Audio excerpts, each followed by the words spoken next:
tafakkurning elastikiligi degan nima? Rinchi tanishing. Endi biz xizmatda, igilikda har xil ishlarga yo'liqib turamiz. Bu ishlarning ichida qandaq odamlar xo'shal yashay oladi desa, ma'lum bir ishga butunlay o'zining tirishchiligini bera oladigan. Ondan butunlay tirishib bo'lgandan keyin bu ish o'zi o'ylagandagidek bo'lmay qolsa, ya'ni shuningga loyiq jonliq tafakkur qila oladigan.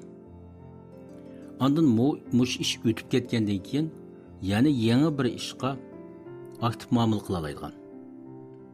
Ma oldingi ishning ta'siriga pasib uchrab ketmaydigan. Mandaq odamlar eng xo'shal odamlar bo'la oladi.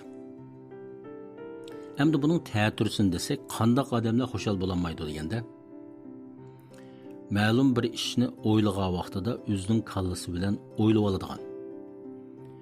O'ylab bo'lgandan keyin u ish shundoq bo'lmayli qolsa, yo bir vos umidsizlanib ketadigan.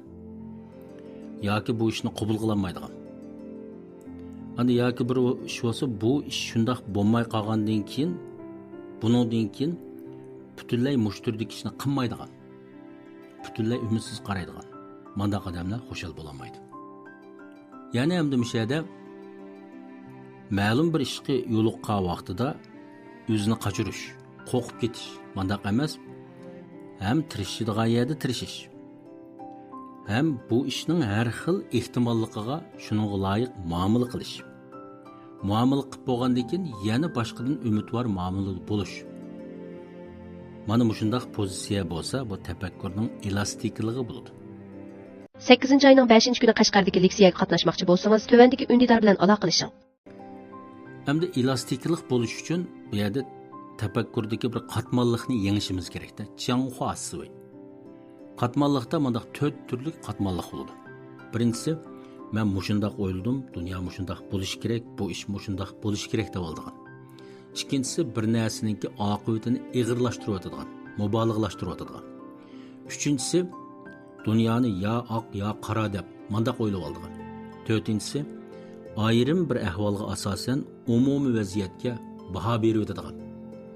Mushu narsadan saqlanib, oxirida deydiganim mandaq 4 turli narsani demoqchi. Birinchisi, juetse zhengque. Cho'ng jihatdan to'g'ri qaror chiqarish.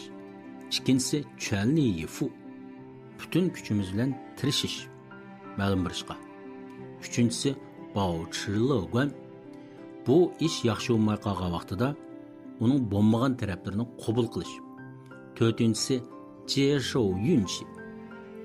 Ta'layni qabul qilish. 4 turli narsa. Birinchisi, cho'ng jihatdan to'g'ri yo'linish qarab mangamiz. Ondan bütün gücümüz bilan tirishimiz. Hem mushu jarayonda har xil ishlarga umidvor muomala qilamiz. Ondan yana ta'lay degan narsani nazarga olamiz. Chunki dunyoda har xil biz o'ylab baxmagan ehtimolliklar, aniqsizliklar bo'lib turadi. Mana shunday bo'lgan chaqda bir ilmiy odam, ko'p qirliq tafakkur qiladigan odam deganimiz shu. Rinchi tanishing. Tafakkurimiz jonliq bo'lish. Lekin jonliq bo'lish, elastiklik bo'lish deb yumloq tavuz bo'lish emas. Hamma yerda shamolning eqishiga og'digan mandaq bo'lib olish emas. To'g'ri yo'nalishda har xil aniqsizliklarni qabul qilish degan gap.